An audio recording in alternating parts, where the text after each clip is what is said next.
Anyone else from the public wish to speak?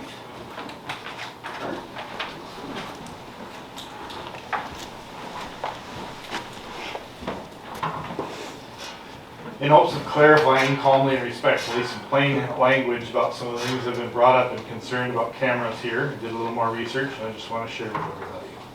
First and foremost, it is essential that this board understand that Minnesota law and that there's no expectation of privacy in public spaces or on property that is visible from a public space. It's supported by Minnesota Supreme Court ruling State v. Buswell, Minnesota 1990, where it held that individuals do not have a reasonable expectation of privacy in areas exposed to the public.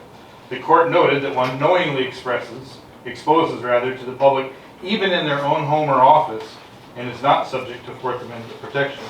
The cameras at 601 Lagerson Court are intended to deter trespassing, vandalism, and other potential activity that could be deemed criminal. They're not designed to invade anyone's privacy, but rather to protect what is legally the owner's, and were only placed there after a survey marker was removed, after spending $2,000-some doing a survey, and then vandalism of the trail cameras, which we've already discussed here and is public knowledge, but it's costing thousands.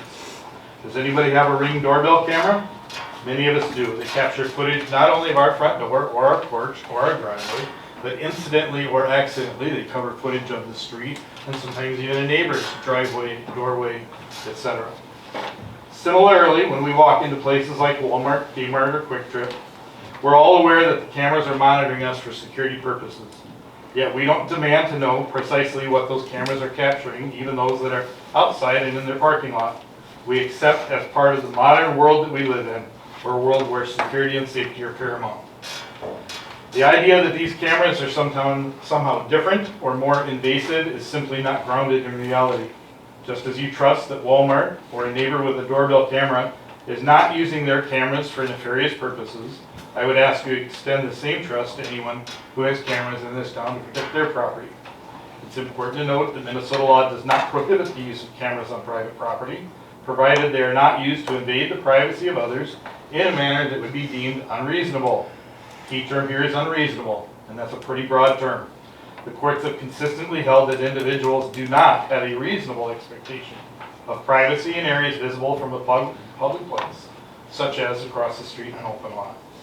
I can guarantee that if anything happened to any one of your pets, or your family, or your vehicle driving down the road near 601 Lagerson Court, the first person you'd run to, if you were not at fault, is in fact the owner of the cameras, to see if by chance he captured anything that would help you. Point taken, because the State Patrol just did it in the past 2 or 3 weeks. There was a bicyclist hit by a car in this community with injuries, and they came to Dan to see if any of his footage would help resolve that case.